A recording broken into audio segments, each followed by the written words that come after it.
Fala pessoal, tudo bem? Viu, dessa vez aqui eu tô trazendo um vídeo para vocês. Eu peguei aqui um manual de um fabricante aí de compressor parafuso, tá? É, nas primeiras aulas aí eu tinha pedido para vocês fazerem uma pesquisa aí sobre compressores e tudo mais, né? Para vocês estarem enviando para mim o que vocês encontraram, tá? Daí eu também resolvi trazer para vocês aqui que a maioria trouxe pesquisa sobre um tipo de compressor aí, tá?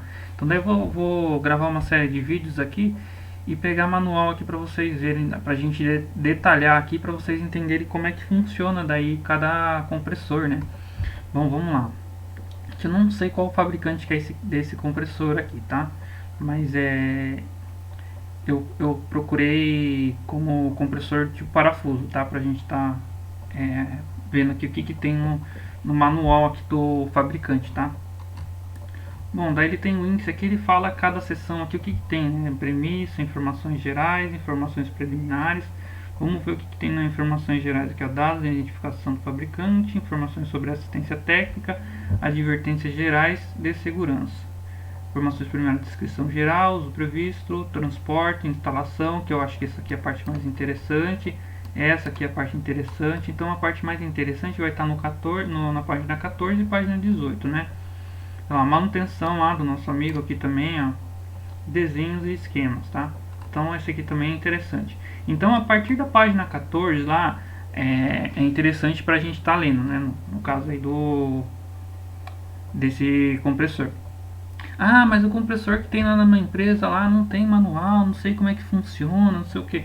Galera, hoje em dia a internet tem de tudo, pessoal. É só você pegar lá o modelo do compressor da empresa, fabricante, e pesquisar. Só se for muito antigo mesmo, que daí talvez você não encontre. Mas mesmo assim, se você tem lá o fabricante, sabe se o fabricante ainda existe, você pode ligar lá mandar um e-mail, sei lá, e pedir o manual, né? É sempre interessante a gente ter todo o manual para a gente saber como é que opera, como é que funciona, os procedimentos corretos para a gente estar trabalhando com equipamento, né? Não adianta nada eu tenho equipamento lá e não sei qual que é o óleo correto para fazer manutenção, algo específico, né? No manual lá, o fabricante ele sabe tudo específico e tem que ter no equipamento dele. Por isso que a gente tem sempre que ter o manual por perto. Não existe essa, não tem manual, tem que se virar. Não tem, cara. Tem que ter um manual, independente se tem um manual virtual, manual impresso, tem que ter um manual. Todo equipamento tem que ter manual, cara. Que independente, se você quebra um equipamento lá, vamos supor lá uma manutenção que você tem que fazer, você tem que trocar alguma peça, alguma coisa, o manual vai estar especificando lá às vezes, entendeu? Você não pode chegar e colocar qualquer coisa lá. Isso aí pode estar prejudicando mais ainda. E outra, se você trocar por algo que não esteja especificado, vamos supor, ainda você corre risco de se machucar por estar colocando algo que não é daquilo, entendeu? Então é importante a gente estar sempre atento a esses detalhes aí, que nem no caso de manual, né? Então é sempre legal a gente estar pesquisando esse tipo de documento aí para saber como é que funciona, o que tem. Se vier alguém tirar sarro de você, cara, fala assim, ó, eu sei qual que é a maneira correta de estar trabalhando. Então, independente, se o cara falar, mas não precisa, isso daí, precisa sim, você precisa olhar tudo que o fabricante aí determina para estar fazendo o procedimento correto para estar trabalhando com esse equipamento, tá, pessoal? Vocês vão estar trabalhando da maneira correta e não da maneira errada, tá? Então, sempre que você tiver algum manual aí para você fazer a leitura, tente fazer a leitura desse manual, tá? Então, vamos lá. Vou passar passo a passo aqui. A gente vai passando pelo manual que eu falo o que é interessante. Então aqui daí eles falam sobre premissa, como ler e utilizar o manual de instrução, né? Vamos passando aqui, daí ele fala algumas coisas aí que é perigoso, tal. Daí aqui a gente tem o compressor lá parafuso, ó, tá? Tem o invólucro dele aqui, tudo mais. Daí tem a plaquetinha dele lá, vai falar o ano de fabricação dele, a tensão, corrente, o peso, rotações por minuto e assim por diante, tá? Então daí esse aqui é o invólucro que tem lá no equipamento, tá? O compressor fica aqui dentro e fica toda essa parte aqui externa aqui de proteção para o equipamento, tá? Serviço, tá? Não. Vamos descer aqui. Daí ele fala sobre algumas precauções que a gente tem que tomar.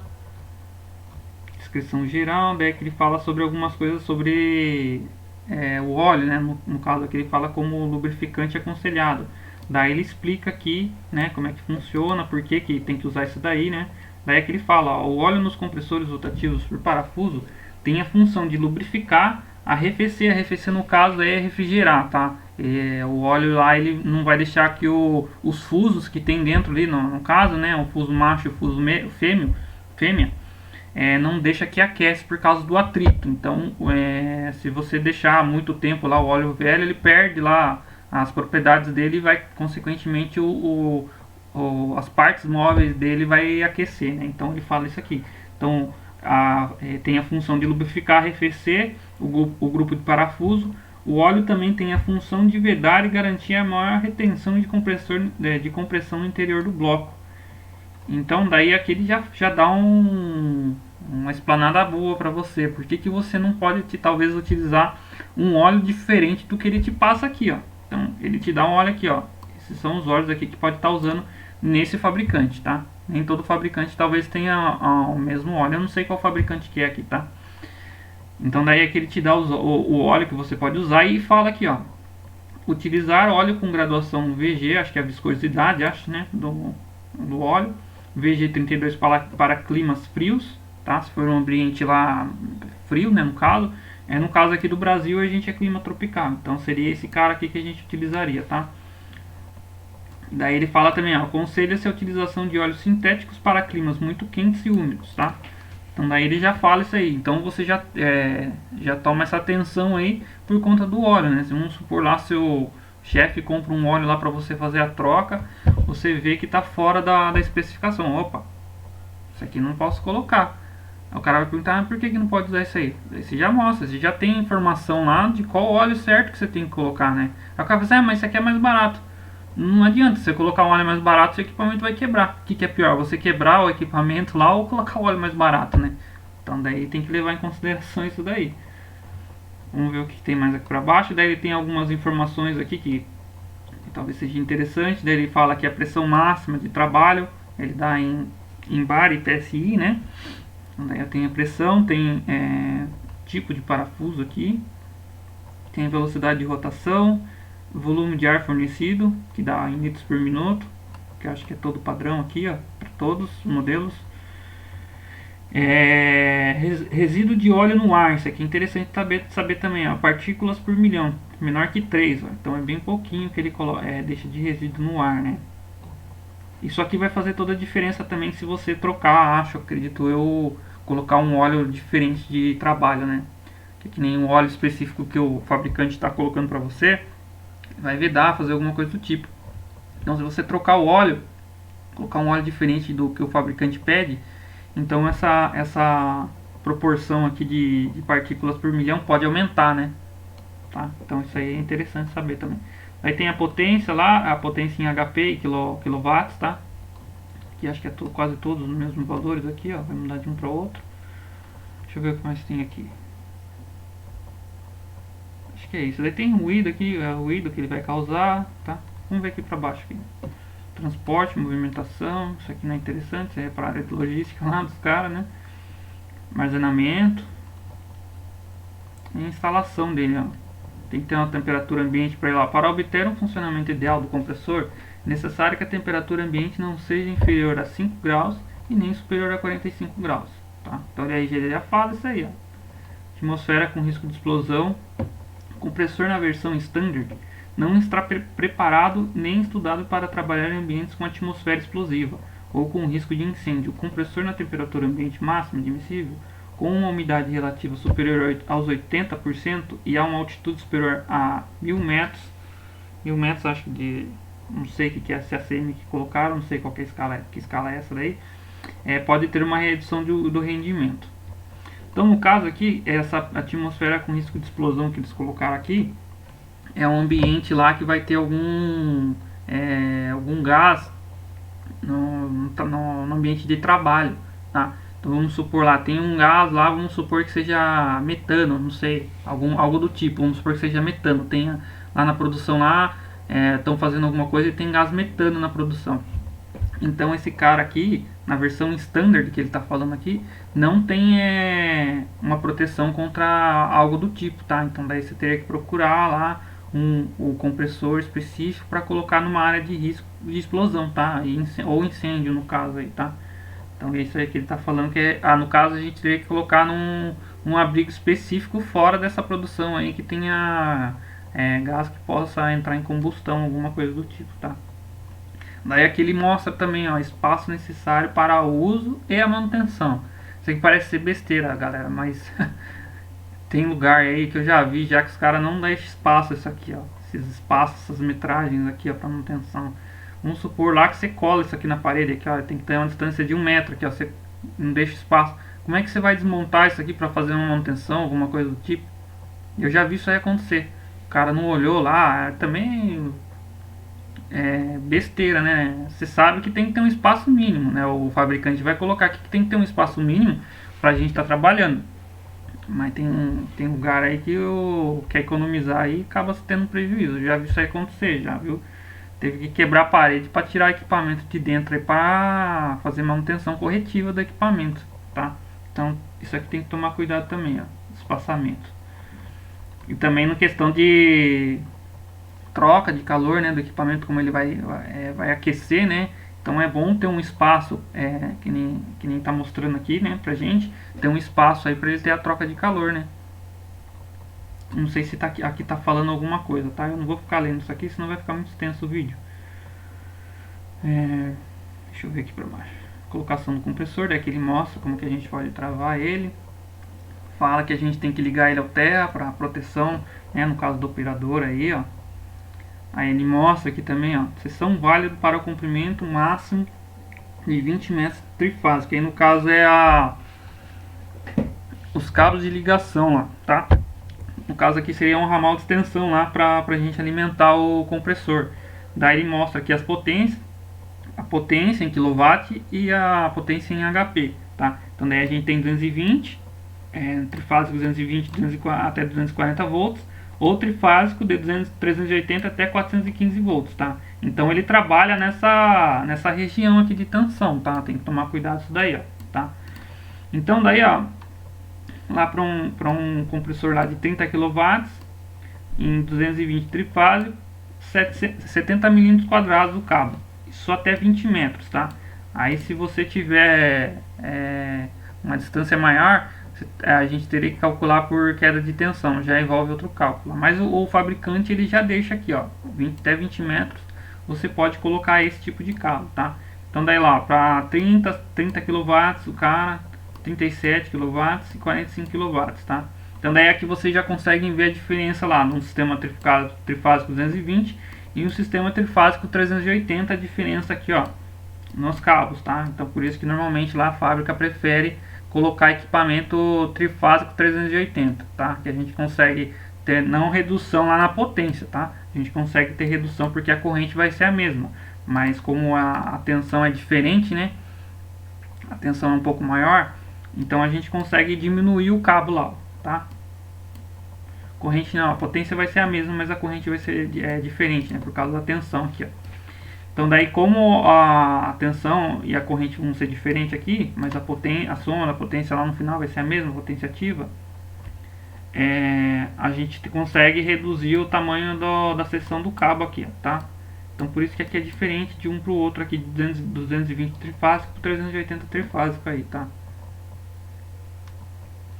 Vamos ver o que mais que ele fala aqui. Ele mostra a ligação elétrica lá, ó. Então daí ele tem lá, ó, L1, L2, L3, que é trifásico, né? Aqui pode ser o RST, o nosso, e o PE é o terra lá que a gente tem que utilizar, tá? Daí aqui, ó, prestar atenção para que o cabo não entre em contato acidentalmente com partes em movimento ou que alcancem temperaturas elevadas. Daqui ele mostra de novo aqui, ó, instalado a seção dos condutores do cabo de alimentação instalado máximo 4 metros numa temperatura ambiente máxima de 50 graus deve ser a seguinte. Daí ele mostra outra ligação aqui também, tá? Que é a mesma, acredito que seja a mesma seção desse daqui, ó, que é até 20 metros. Então até 20 metros vai ser a mesma seção aqui, ó, tá?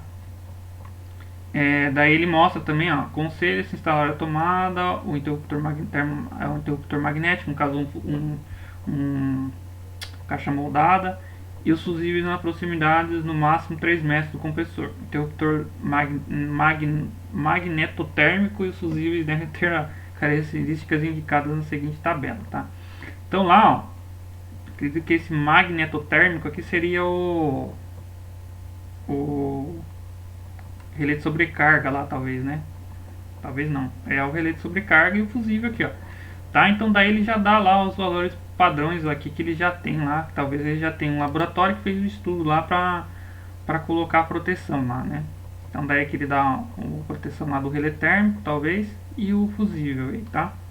Para tá utilizando, ó. Daí ele fala aqui, ó. Todos os compressores rotativos por parafuso com silenciador estão equipados com acionamento por estrela triângulo, que permite o arranque do motor com o menor consumo de energia elétrica no acionamento. Então ele já tem estrela triângulo lá nesse equipamento aí. Nesse caso aqui, ele já tem essa chave de partida. Quem fez lá a eletrônica de potência, acho, né? Eletrônica de potência. Não lembro qual matéria que é. Do bimestre passado, acho que foi eletrônica de potência que vocês fizeram comigo, não lembro. Daí vocês lembram lá que teve estrela triângulo, né? Que eu falei sobre estrela triângulo, o que acontece, né? Então esse cara aqui ele já tem esse tipo de partida interno nele, né? Então ele já faz isso daí. Você não precisa criar lá um painel tipo para fazer a partida, né? Estrela triângulo. Então ele já tem lá. Então daí ele tem um exemplo aqui, ó. Tensão 400 volts, mínimo tolerado 380. Daí aqui ele mostra, né, o mínimo e o máximo lá que você pode estar utilizando aí, tá? Deixa eu ver o que mais tem aqui. Verificação do sentido, ó. Outra coisa importante também, sentido de rotação aqui, ó. Então, ó, um sentido errado de rotação por mais de 20 segundos provoca danos irreparáveis no compressor. Olha lá. Então tem que tomar muito cuidado também com sentido de rotação. Tem equipamento que a gente consegue ver o sentido de rotação das fases, né, no caso, tá? Daí ele vai mostrar o equipamento, ele mostra lá se tá RST, se tá o sentido tá horário ou anti-horário, né? Então daí tem equipamento para não ter que ficar, vou testar aqui no equipamento. Então tem equipamento que a gente pode testar antes de ligar o próprio equipamento. Você já testa lá qualquer sequência de fase lá e já vai te mostrar. Aí você tem uma certeza correta, né, para estar ligando o equipamento, que aqui é 20 segundos, vacilou, já era, quebrou o equipamento. Vamos por lá, pegou um equipamento novinho lá, deu 20 segundos lá, rodou no sentido inverso, já era. Aqui, ó, provoca danos irreparáveis no compressor, tá? Então tem que tomar cuidado com isso aí, ó. Eu não sei, vamos ler o que está escrito aqui, ó. Verificação do sentido de rotação. Quando se liga pela primeira vez o compressor, a instalação elétrica da rede assegura-se que não se verifica um alarme de stop indicado pelo LED 2 vermelho, por um sinal acústico e uma mensagem no ecrã que indica alarme de rotação. Então talvez esse cara aqui, olha lá, o alarme seguinte assinala uma sequência errada da ligação dos cabos elétricos de alimentação relativo às 3 fases e provoca o sentido errado de rotação do grupo ou parafuso.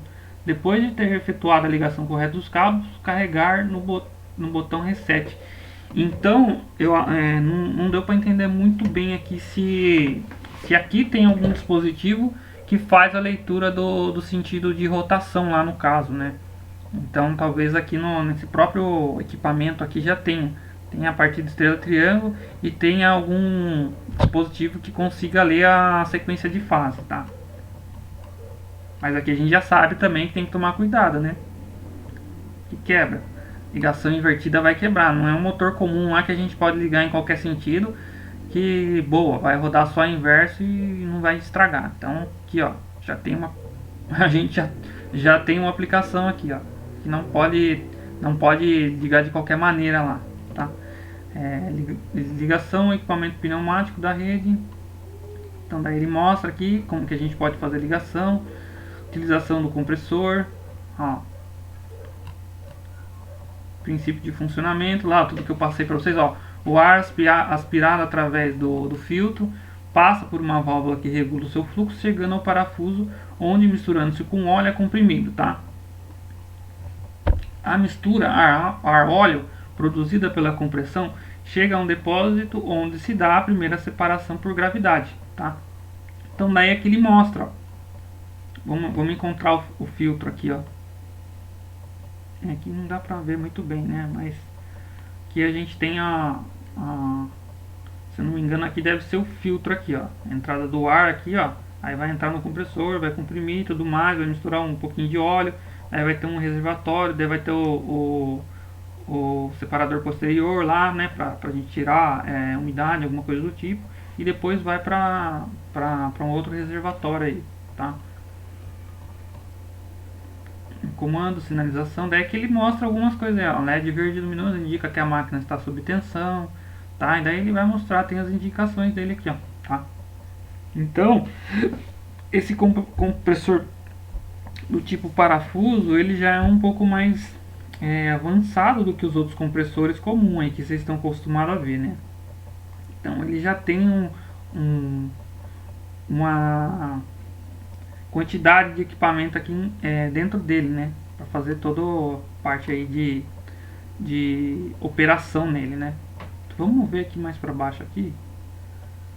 Aqui acho que não é legal a gente ficar olhando aí, porque não sei se vocês têm algum desse tipo, né? Já trabalharam, mas daí ele tá falando sobre como trabalhar ali naquela parte ali de parametrização dele, tá? Funcionamento do compressor. Aqui ele mostra a corrente, tá? Ó, o trabalho dele.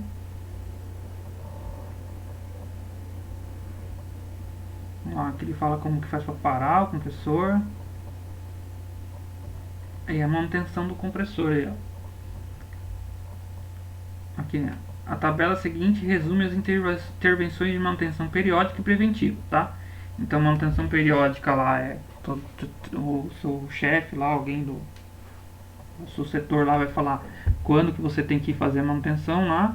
E a preventiva talvez seja a cada mês, né, no caso. Ó, semanalmente é aconselhável verificar o compressor e prestar especial atenção a fugas de óleo e a incrustações devidas a pó e óleo, tá?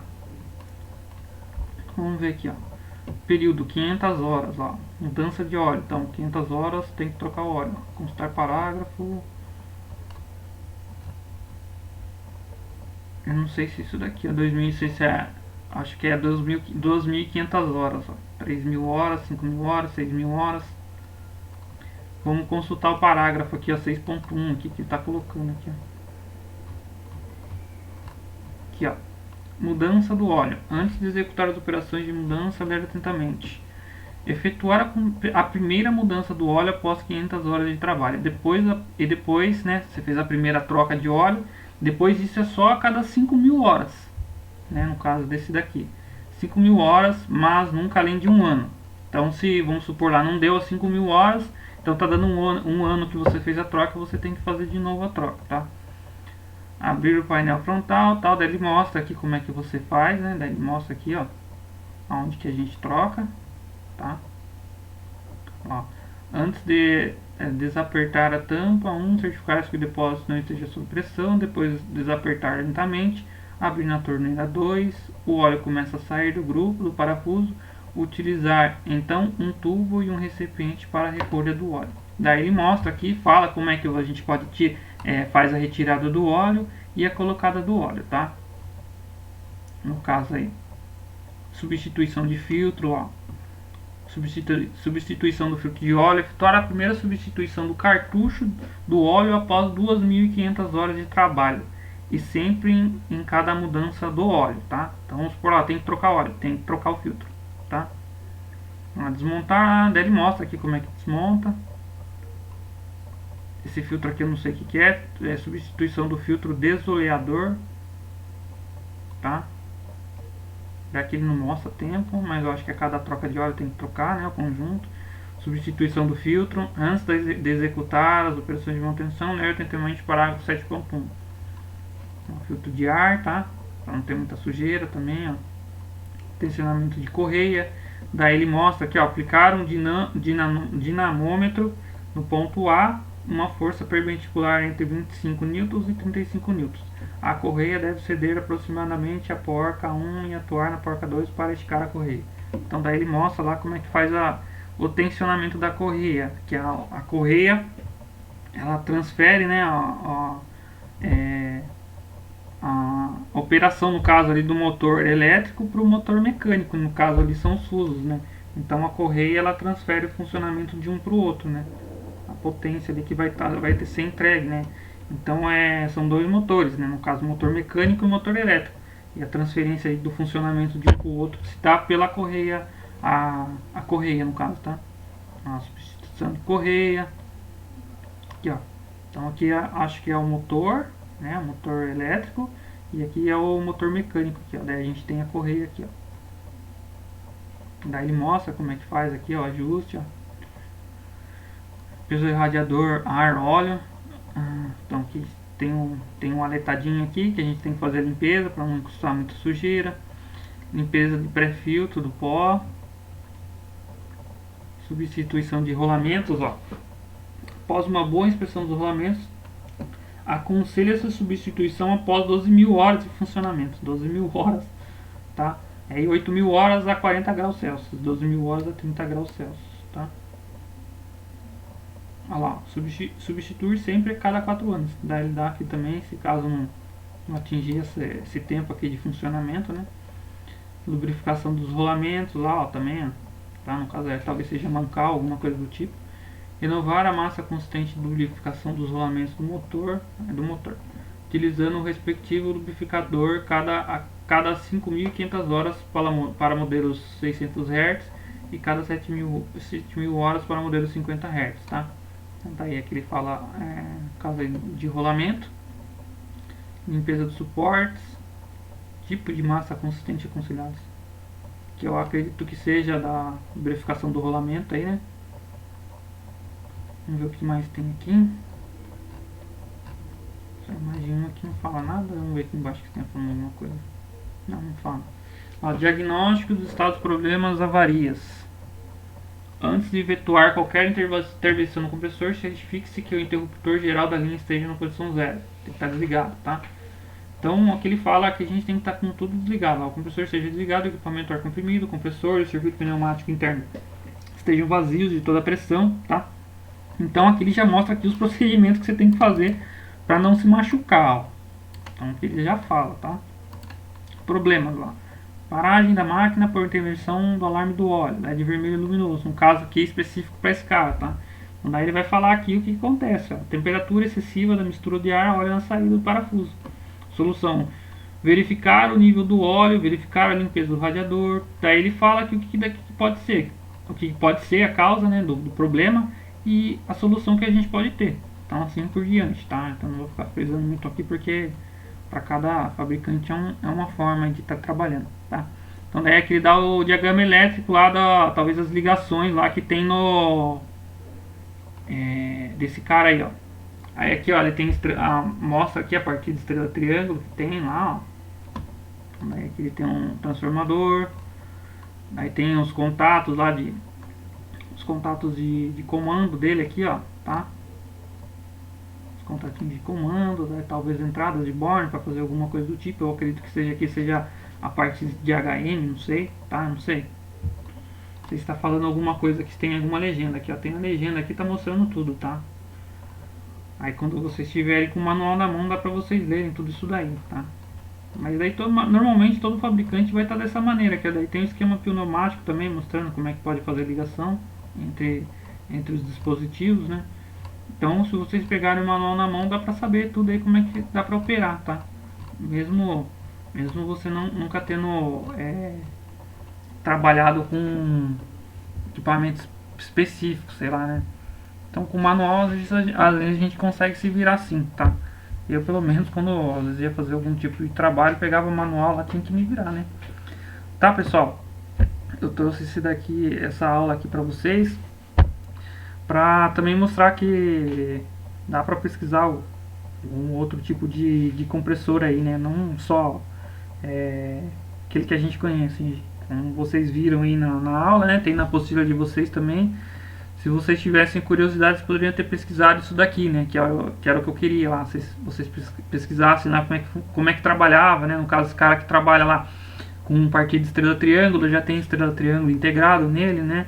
Tem lá como se fosse uma IHM nele, né? IHM lá é como se fosse uma interface que a gente consegue ter alarmes ali, consegue ver erros, consegue sanar o erro ali através de botões, alguma coisa do tipo. A gente consegue setar algum tipo de funcionamento para o compressor ali e tudo mais, né? Então daí esse cara aqui ele já é um pouco mais robusto, né? Então a gente consegue ver uma diferença entre um compressor lá que é simples, né? Que a gente tem uma aplicação lá pequena, e um compressor que a gente tem uma aplicação para a indústria, tá? Então normalmente esse cara aqui a gente tem aplicação mais indústria grande, né? Que é o caso aqui do compressor parafuso, tá? Então aqui vocês já conseguiram, acredito eu que talvez você já tenha uma base boa aí de como é que talvez funcione o compressor parafuso aí, né? Então daí é sempre legal vocês pesquisarem, no caso aí, manual, fabricante, tem um monte de fabricante, só vocês colocarem, no caso aí, igual eu coloquei aqui, ó, compressor parafuso manual aqui, ó, coloquei no Google aqui, ó, apareceu um monte de coisa pra vocês, ó, um monte de manual que tem aqui, ó, tá? Um monte de manual lá, um monte de fabricante, vai aparecer um monte de coisa, tá? Então aqui eu peguei de um primeiro que apareceu aqui pra explicar pra vocês aí, pra gente ler, né? É sempre interessante vocês pesquisarem isso aí para saber como é que funciona, tá? Bom, eu vou gravar mais aula para vocês aqui, vou ver se eu falo sobre filtros, parte de filtragem para vocês, para a gente fazer a preparação do ar, né? No caso que vocês viram que nesse caso aqui do compressor parafuso ele vai estar fazendo a mistura, né? Porque o ar comprimido ele vai entrar nos fusos ali, mas no fuso ali também vai ter óleo, né? Então ele vai sair com um pouco de óleo pro nosso meio, né? Então daí vou gravar uma aula aqui falando para vocês sobre, no caso aí sobre os filtros lá pra gente estar fazendo a preparação do ar, tá? Falou, pessoal.